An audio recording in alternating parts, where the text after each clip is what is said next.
Өскемен облыс орталықтарының арасында бірінші болып осы дизайн кодты қазір қабылдады. Дизайн код деген жаңа айтқандай бұл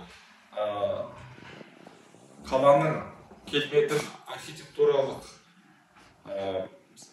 сырт ұсқынын ретке келтіретін жүйелі негіздемесі. Мамандандырылған компания жасап шығарған дизайн кодты біз әкімдіктің қаулысымен бекіттік. Енді болашақта біздің кәсіпкерлер, әсіресе осы орталық көшелердің бойында орналасқан коммерциялық объектілер жөндеу жұмыстарын жүргізетін болса, осы бекітілген дизайн кодтың негізінде жөндеу жұмыстарын жүргізеді. Бірінші қарлығашы осы жобаның бұл Қазақстан көшесі.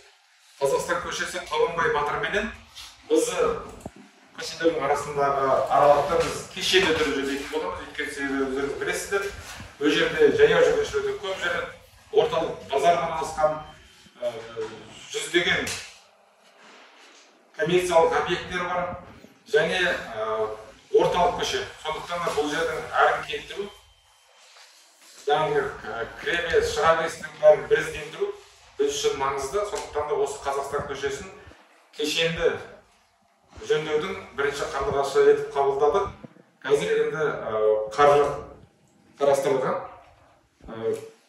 Қалай ауа райы жылына бастайды, біз солай жұмысқа кірісе бастаймыз. Оның ішінде жаңа айтқандай демалыс орындары бар, үйлердің қасбеттерін жөндеу бар, қосымша архитектуралық формаларды қою бар, жаяу жүргіншілердің жолдарын ыңғайластыру, көлік қоятын жерлерді ыңғайластыру және коммерциялық объекттердің келбетін бір келтіру жұмыстарын толығымен бастайтын боламыз.